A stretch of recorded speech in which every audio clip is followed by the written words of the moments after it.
there's a lot of steps to passing a piece of legislation, all the way up through committee, up to the floor, then over to the other side. So part of what makes this process work is when you have a working relationship between the two chairmen, Chairman Tollison in the Senate and now Chairman Richard Bennett in the House, who is Chair of Education. Chairman Bennett is in his second year as the Chair of Education. Prior to that, he served as the gaming chair here in the House of Representatives from Mississippi, but he does have a background and understand education. Not only is there a strong education element in his family, which you'll learn about, but he's also served on the school board in the past to have an understanding of where it comes from. So he has taken on this role with a lot of excitement and energy, and he's really ready to get moving on making sure he is working toward making Mississippi's education system better. So please welcome Chairman Richard Bennett.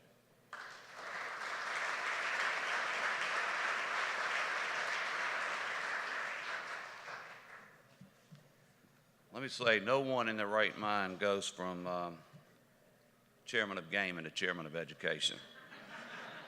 But anyway, it is what it is. First of all, I want to thank y'all for inviting me here today to Capitol Day to speak to you. I appreciate your slogan, putting Mississippi in the place of the greatest opportunity. I think that is a great slogan.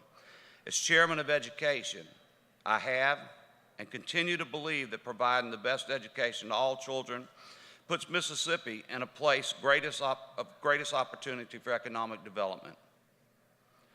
Since I have been with the House, I have championed education legislation that I believe would increase our students' aptitude and literacy, English language arts, math, and increase graduation rates.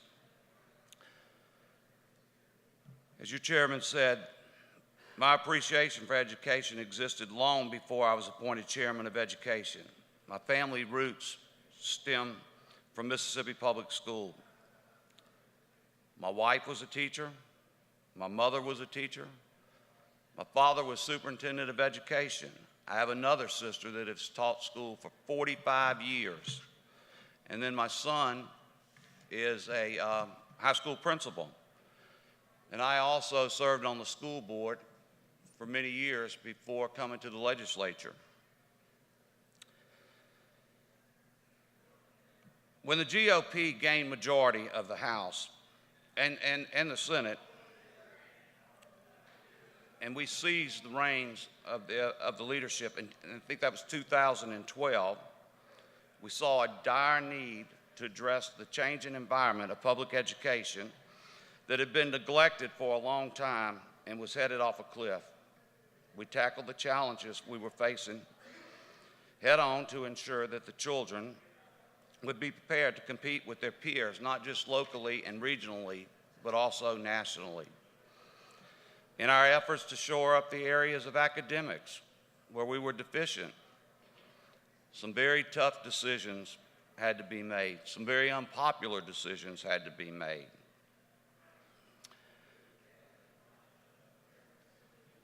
We had to move our students forward. We had to do what we thought was best.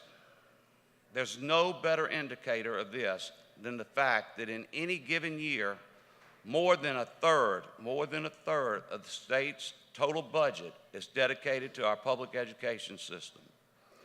For the 2019 year, that allocation was $3.5 billion. That's a big number for Mississippi.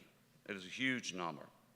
Since implementing these programs, such as Early Childhood Learning Collaborative, Literacy-Based Promotion Act, both were enacted in 2013, our students have been on a consistent trajectory of growth and proficiency. I'm going to bore y'all a little bit with some statistics here. 78% of students 78% of students in state-sponsored Learning Collaborative are better suited for kindergarten than the other pre-K programs by a margin of 9 percentage points.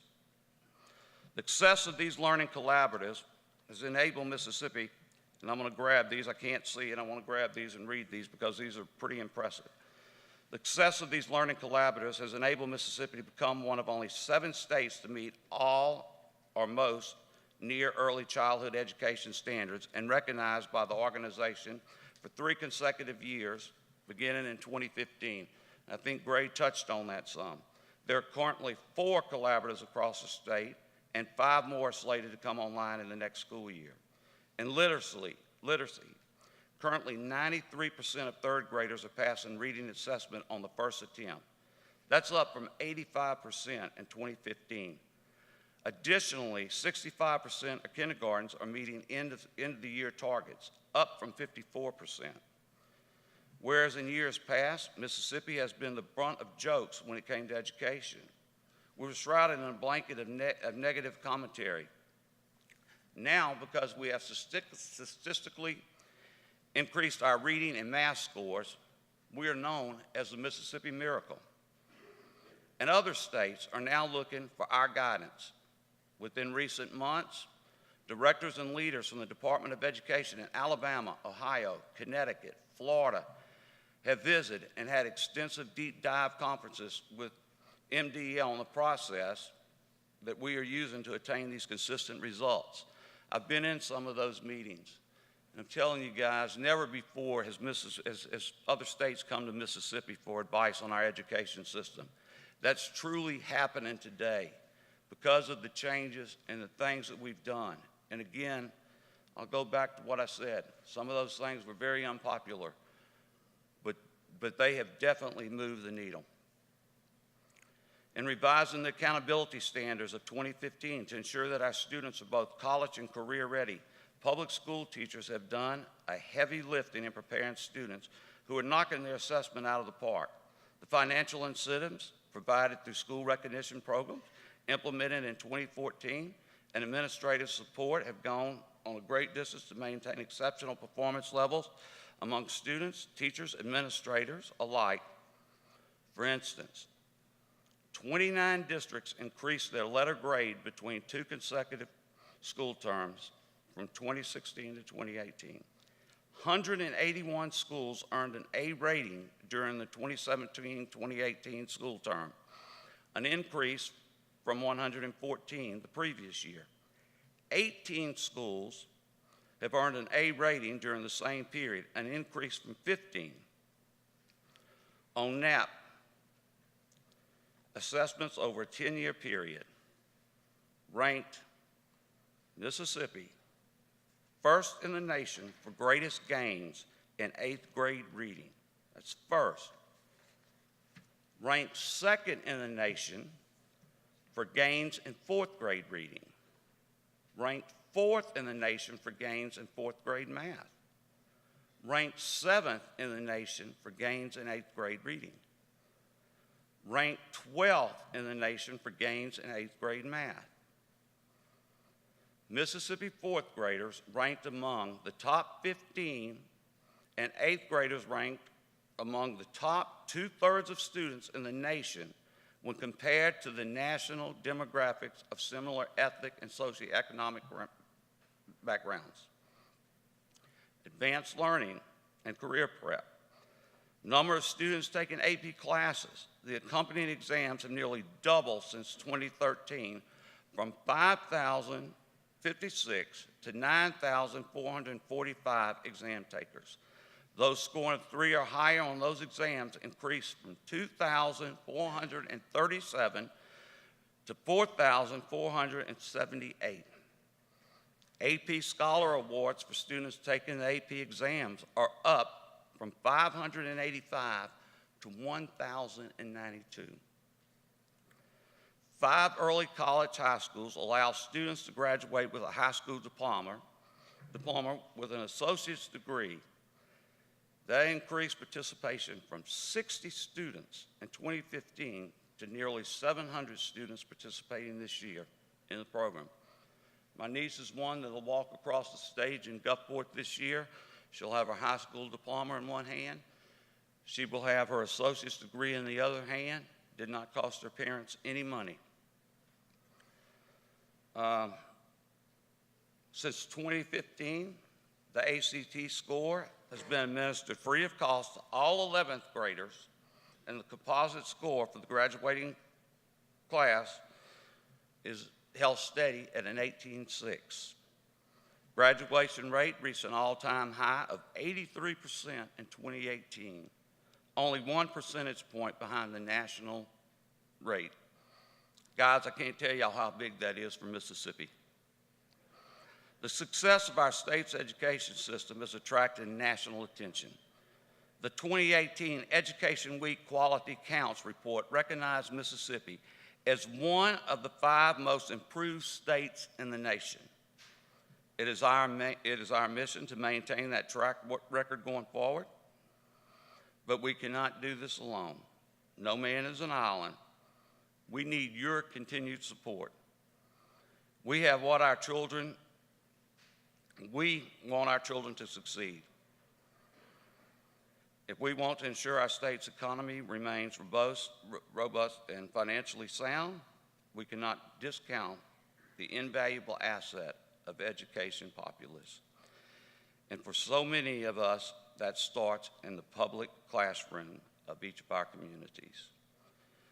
We need to work together to promote the opportunity afforded to all to achieve substantial quality. In closing, I want to reiterate a statement that was shared in the Mississippi success story, and that is, don't ever let anyone tell you that Mississippi students can't achieve great things. Greatness is on the horizon, and it's only attainable if we make the necessary investments of time, personnel, and financial resources. Again, I want to thank you, and I'd be remiss if I did not say something about Speaker Philip Gunn, Lieutenant Governor Tate Reeves, and Governor Phil Bryant. All these initiatives were bold initiatives, and I can tell you I've been in constant contact with these 3 guys, and even though you may not agree with us or agree with them, I'm telling you they're doing what they believe is the right thing for the kids of Mississippi, and I don't think they're doing it for political purposes, because a lot of these stances have been unpopular. And again, I thank them for their support, and I appreciate what you as MEC has done, and I appreciate it. Thank you for the opportunity, and God bless you. I want to begin by thanking Chairman Richard Bennett for his remarks. Richard and I have been friends a long time, and he does a phenomenal job, and the school kids of Mississippi are fortunate to have him as chairman of the Education Committee in the Mississippi House of Representatives, just like they've been very fortunate to have Gray Tolleson as chairman in the Senate for the last 7 years. Richard Bennett's sister, and I happen to know this, Richard Bennett's sister serves on a school board in which my mama-in-law was a principal for many years. And so to say that we've worked closely together would be an understatement. And oh, by the way, if you kind of got bored listening to the statistics that he was giving, then I would suggest you maybe close your ears now, because I'm going to talk a little bit about them too, because they're so critically important. For far too long in Mississippi, the only judge by some of one's commitment to education was based upon inputs. How much money are you willing to spend? And while that's critically important, and while I am proud that by the time we end this legislative session, we will most likely over the 8 years spend over $400 million more on public education than was spent the year before we got elected, and that's critically important. But now the conversation is not just about inputs, it's also about outcomes, because outcomes and whether or not our kids can compete is what's critically important. Richard talked about the early learning collaboratives that were put into place that is literally considered a national model for having young people learn, but also for ensuring that there are accountability measures in place so that every penny that is spent in the most effective and efficient manner possible. Not only are we talking about the early learning collaboratives, but the school district consolidations, with the goal of ensuring that the more money that we spend, we believe that the best way for every kid to get a quality education is to have a quality teacher in every classroom. And the best way to have a quality teacher in every classroom is to spend more money in the classroom and less money in the district office. And when Richard talked about the Literacy Promotion Act, what was, when it was originally passed, the third grade gate, there were a lot of people in the establishment who said, no, you can't do this. They said, if you pass this legislation, 50% of third graders are going to be held back, and it's going to mess up the whole system.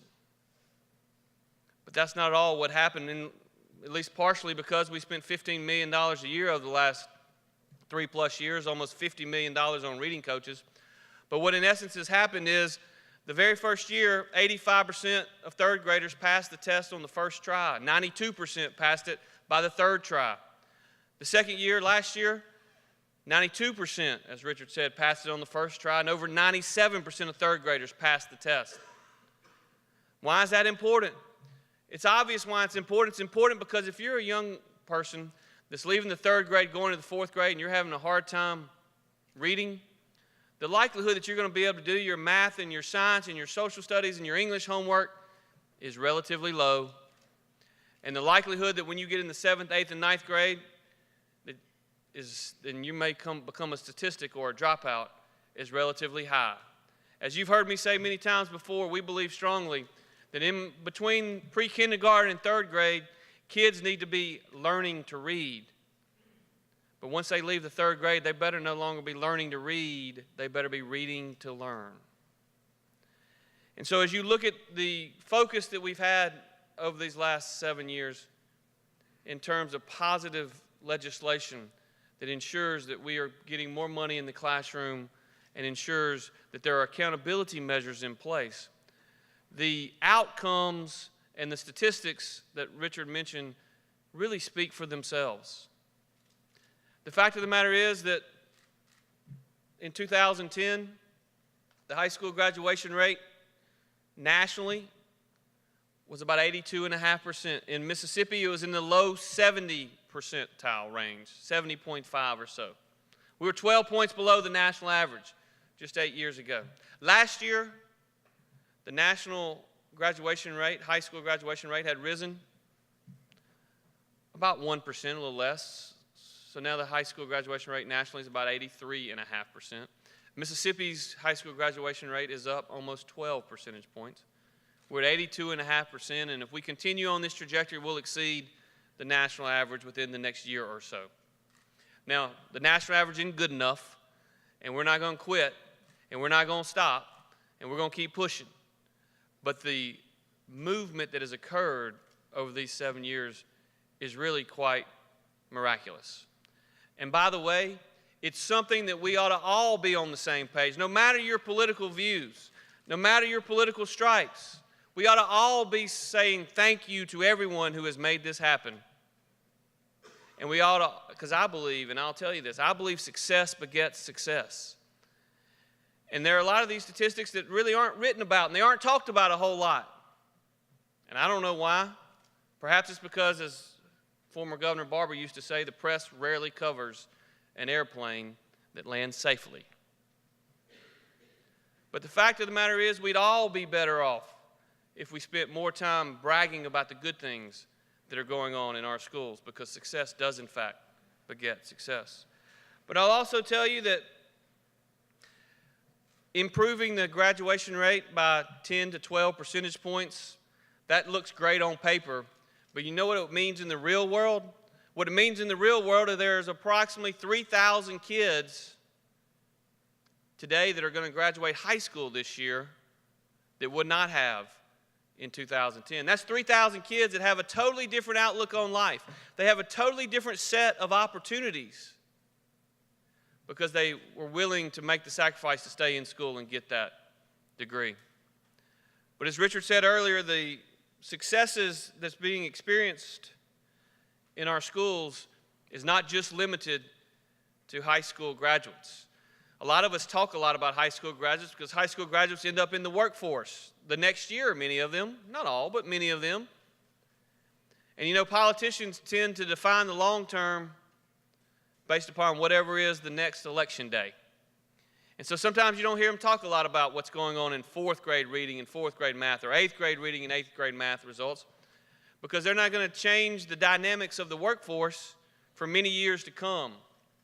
But the fact of the matter is, the statistics that Richard mentioned as it relates to our nation's report card, the NAEP testing, are even more impressive than the increase in graduation rates, and even more important to the future of our state.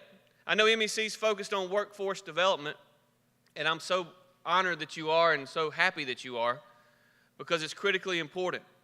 As you all know, in the Mississippi Works website, we have over 40,000 jobs available in Mississippi. They're simply waiting for the right person with the right skill set to be available to fill those jobs.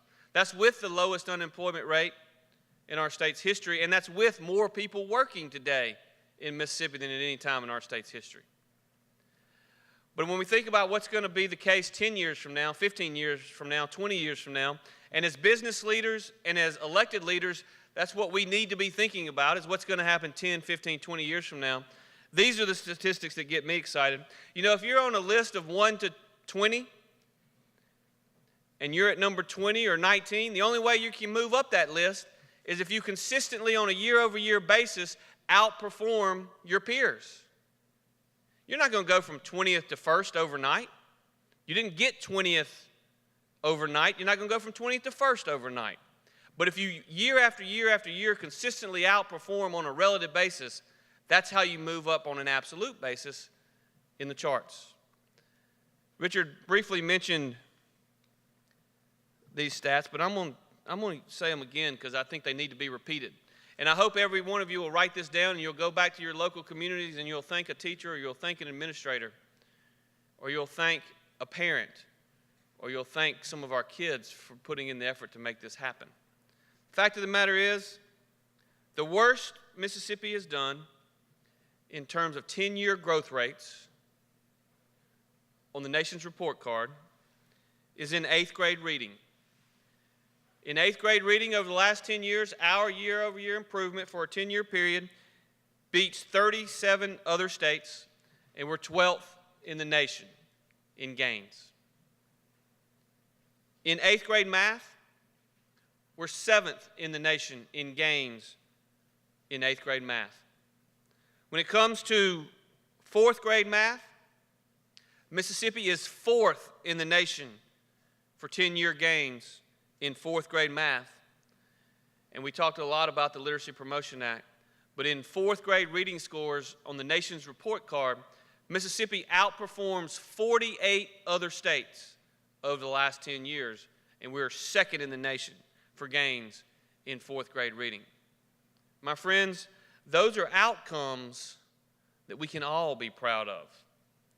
And I tell you this not because I think anyone in this building deserves credit. All we did is try to raise the level of expectations. We just tried to raise the level of expectations. And Mississippi administrators and teachers and parents, and yes, most importantly, Mississippi kids, they did what Mississippians do. They rose up and they met those increased expectations.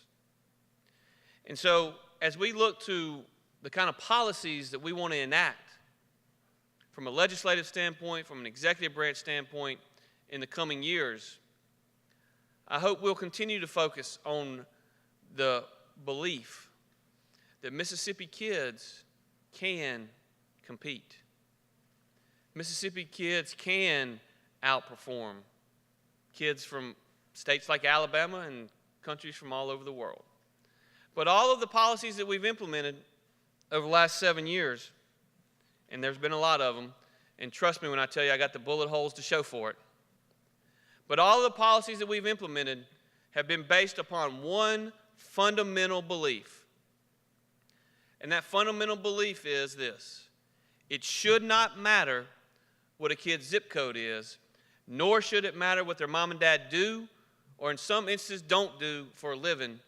Every kid in Mississippi deserves an opportunity for success.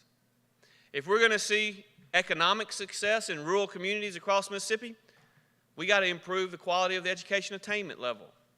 in rural Mississippi.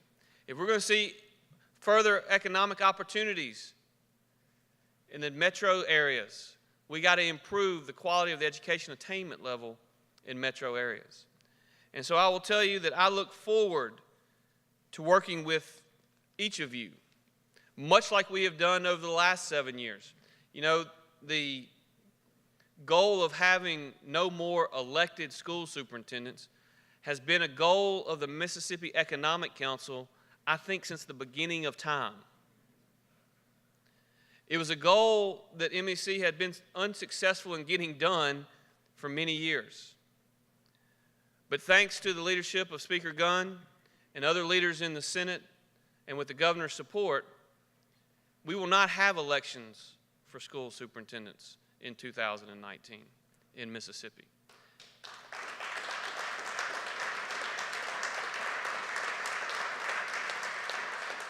Our superintendents can focus on doing what's best for kids and not focus on doing what's best to get themselves reelected.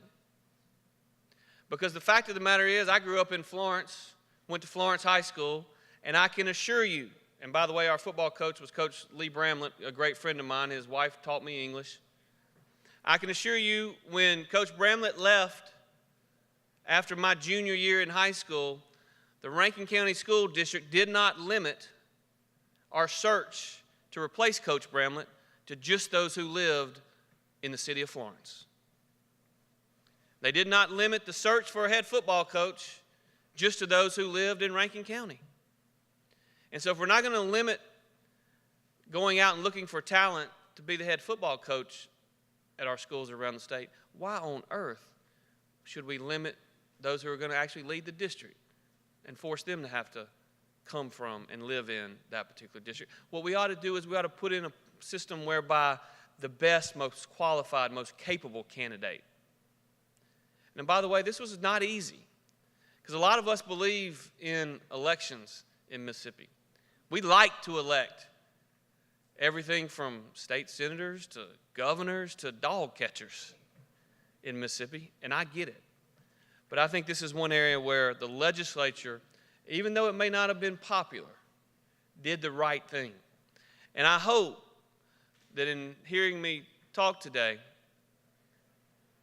you have heard that while a lot of the pieces of legislation that we've championed and enacted and supported and gotten done that have led to true positive results, a lot of them weren't necessarily popular. But we made the decision based upon what we thought was best for school kids across our state. So as we embark upon the next 87 days and 6 hours of this legislative session, not that I'm keeping count or anything, but as we embark upon that, let me say to each of you, I look forward to working with you and your leadership. And by the way, Scott's doing a fantastic job leading this organization. We communicate with him on a regular basis. We did so when we went through a period of time where we didn't agree on everything, and we do so now as well. Because I know, and I believe he knows, that each and every one of you in this room and I have at least one thing in common, and that is this: we want what's best for our great state.